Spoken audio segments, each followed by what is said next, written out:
Good news, Hyderabad ORR కి అతి చేరువలో విల్లాస్ APR ప్రాజెక్ట్స్. ప్రేక్షకులకు నమస్కారం. జూలై 15, 16 తేదీల్లో అంటే శనివారం, ఆదివారం ప్రముఖ స్టాక్ మార్కెట్ అనలిస్ట్ సుందర రామిరెడ్డి గారు ETF, index funds, mutual funds మీద వెబినార్ కండక్ట్ చేయబోతున్నారు. దీనికి 3,000 రూపాయలు ఫీజు పే చేయవలసి ఉంటుంది. ఆసక్తి ఉన్నవారు ఈ కింద స్క్రోల్ అవుతున్న నంబర్కు ఉదయం 11 గంటల నుంచి సాయంత్రం 6 గంటల లోపల మాత్రమే కాల్ చేసి మీ రిజిస్ట్రేషన్స్ను వెంటనే పూర్తి చేసుకోగలరు. సార్ నమస్తే సార్. సుందరారెడ్డి గారు నమస్తే అండి. సుందరారెడ్డి గారు, ఈ HDFCకి సంబంధించిన వార్తలు సోషల్ మీడియాలో పెద్ద ఎత్తున వైరల్ అవుతున్నాయి. HDFC ఇక ముందు మనం చూడబోము, HDFC ఇక నుంచి మనకు కనిపించదంటూ రకరకాల వార్తలు వస్తున్నాయి. ఏంటి అసలు HDFCకి ఏమైంది, ఏం కాబోతోంది? HDFC ట్విన్ బ్రదర్స్ 2 బ్యాంకులు అండి. అది మెర్జ్ అవుతున్న విషయం అందరికీ తెలిసింది. అది లాస్ట్ 1 ఇయర్ నుంచి. దానికి డెడ్ లైన్ ఏంటంటే రేపు జూలై 1 నుంచి అనమాట, ఎఫెక్టివ్ జూలై 1 నుంచి.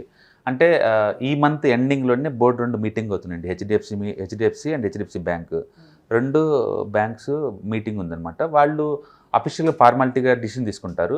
జూలై 1 నుంచి ఇక HDFC కనిపించదు. ఎందుకంటే దాంట్లో 25 స్టాక్స్ ఉన్న వాళ్ళందరికీ 42 స్టాక్స్ ఇస్తారు HDFC బ్యాంక్లో. సో దాంట్లోకి మెర్జ్ అవుద్ది. అందుకని HDFC ఎక్కడైతే బ్రాంచెస్ ఉన్నాయో అవన్నీ ఇక నుంచి HDFC బ్యాంకులుగా మారుతాయి. ఈ కంబైన్డ్ ఎంటిటీ వచ్చేకల్లా ఆల్మోస్ట్ 18 లక్షల కోట్లకు వచ్చింది మార్కెట్ క్యాపిటలైజేషన్. అండ్ వరల్డ్లోనే టాప్ 10th బ్యాంక్ అవుద్ది వరల్డ్లోనే. అసలు ప్రపంచంలో ఎక్కడ ఎవ్రీ 4 ఇయర్స్కి ఎసెట్లు డబుల్ అయ్యే కంపెనీస్ బ్యాంకింగ్ ఇండస్ట్రీలో లేవండి, ఇది తప్ప. అంటే ఊహించుకోండి, ఇది ఎంత అంటే దీనికంటూ ఒక ఓన్ స్టాంపింగ్ వేస్తుంది వరల్డ్ వైడ్గా. ఒక ఇంత బిగ్ స్కేలప్, ఇంత పెద్ద సైజు మీద అండ్ 4 ఇయర్స్కి ఒకసారి asset size balance sheet double చేసుకుంటా పోతున్న బ్యాంకింగ్ బహుశా ప్రపంచమంతా ఒకే షెడ్యూల్ తీసుకుంటుంది ఖచ్చితంగా HDFCని. అండ్ ఈ సైజు పెరగడం ద్వారా ఖర్చులు తగ్గుతాయి, మ్యాన్ పవర్ సేవ్ అవుతుంది. డెఫినెట్గా తక్కువ రేటుకి ఎక్కువ మందికి లోన్ ఇచ్చే ఛాన్స్ ఎక్కువ ఉంటుందన్నమాట. ఏదన్నా ఒక ప్రపంచ బ్యాంకులకి ధీటుగా ఇండియా నుంచి ఒక ఆన్సర్ అనమాట. మా దగ్గర కూడా వరల్డ్ క్లాస్ బ్యాంకులోనే ఉన్నాయి. దీని ద్వారా ఏంటంటే ఈ గవర్నమెంట్ బ్యాంక్స్ కూడా ఇంక మెర్జ్ అయ్యే ఛాన్స్ ఉంది. ఇప్పటికే ఆల్రెడీ 4-5 బ్యాంక్స్ కలిపి ఒక బ్యాంక్ మెర్జ్ చేశారు కదా, మళ్ళీ ఇంకో 2 మెర్జింగ్ అయ్యే ఛాన్స్ ఎక్కువ ఉందన్నమాట. ఎందుకంటే గవర్నమెంట్ దాంట్లో కూడా ఇప్పటికీ ఇంకా 10 బ్యాంక్స్ దాకా ఉన్నాయి, అవసరం లేదు, 2-3గా మెర్జ్ చేయొచ్చు అవి కూడా. సో కాబట్టి ముందు ఈ స్టాక్ పర్ఫార్మెన్స్ బాగుండే ఛాన్స్ ఎక్కువ ఉంది. యాక్చువల్లీ ఈ మెర్జర్ న్యూస్ తోటి లాస్ట్ 1 ఇయర్ నుంచి స్టాక్స్ బాగా అండర్ పర్ఫార్మ్ చేస్తుందండి. డెఫినెట్గా ఈ 6 మంత్స్ తర్వాత ఇష్యూస్ అన్నీ అయిపోతాయి. అండ్ ప్రస్తుతానికైతే 1740 స్ట్రాంగ్ రెసిస్టెంట్ దగ్గర ఉంది లాస్ట్ కపుల్ ఆఫ్ మంత్స్ నుంచి. అది కనుక బ్రేక్అవుట్ అయితే స్టాక్ చాలా ఫాస్ట్గా మూవ్ అయ్యే ఛాన్స్ ఉంది. ఎంటైర్ ఇండియాలో చీపెస్ట్ స్టాక్స్ ఈ పాయింట్ ఆఫ్ టైం ఏమైనా ఉందంటే అది బ్యాంకింగ్ సెక్టర్ స్టాక్స్ ఏనండి. ఎందుకంటే ప్రాఫిటబిలిటీ బాగా పెరుగుతుంది, UPI పేమెంట్స్ పొందిమా అంటూ, అంటే క్రెడిట్ గ్రోత్ బాగుంది కాబట్టి. అదే టైంలో స్టాక్స్ పర్ఫార్మెన్స్ లేదు లాస్ట్ 2 ఇయర్స్ నుంచి.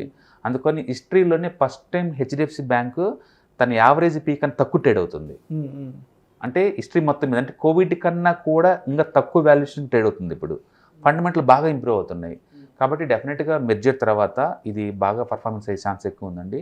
అండ్ జూలై 17th నుంచి ఇది అఫీషియల్ కంబైన్డ్ ఎంటిటీ ట్రేడ్ అయ్యే ఛాన్స్ ఎక్కువ ఉంది. ఏదైనా ఎక్స్చేంజ్ వాళ్ళు ఇష్టం కాబట్టి వాళ్ళు డిసిషన్ తీసుకుంటారు. అందరూ అనుకోవటం అయితే జూలై 17th నుంచి ఇది మార్కెట్లో లిస్ట్ అవుతుంది అంటున్నారు కంబైన్డ్ ఎంటిటీ. ఒకసారి లిస్ట్ అయిన తర్వాత చూడాలి దాన్ని విశ్వరూపం ఎలా ఉంటుందో. అండ్ ఇండెక్స్లో ఇప్పుడు దాకా బ్యాంక్ నిఫ్టీలో 33 వరకే ఉండేది మ్యాక్సిమం, అంతకంటే ఎక్కువ అలౌ చేయరు. బట్ కంబైన్డ్ ఎంటిటీ అంత దాటి అవతలకి వెళ్ళిపోద్ది అనమాట. అండ్ మెజారిటీ మ్యూచువల్ ఫండ్స్కి సెబీ వాళ్ళు క్లియర్గా ముందే చెప్పారు, మీ సైజు 10% కన్నా ఎక్కువ దాటడానికి వీల్లేదని. అవి అడ్జస్ట్మెంట్ ఎలా చేస్తారో మనం చూడాలి. మొత్తానికి ఏదన్నా కానీ 2 పెద్ద కంపెనీలు కంబైన్డ్ మెర్జింగ్ అయితే ఎలా ఉంటుందో ఫస్ట్ టైం ప్రాక్టికల్ ఎక్స్పీరియన్స్ అనమాట ఇండియాకి కూడా.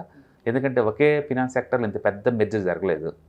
ఇప్పుడు ట్విన్స్ ఒకే గ్రూప్ సంబంధించి కాబట్టి జనానికి అంత టెన్షన్ లేదు. కానీ అదర్వైజ్ మామూలుగా అయితే 2 డిఫరెంట్ ఫినాన్స్ కంపెనీస్ అయితే ఇంత పెద్ద సైజుకి ఆ మెర్జింగ్ రిజల్ట్ ఎలా ఉంటుంది అనేది అందరికీ చాలా ఇంట్రెస్ట్గా అనిపించేది.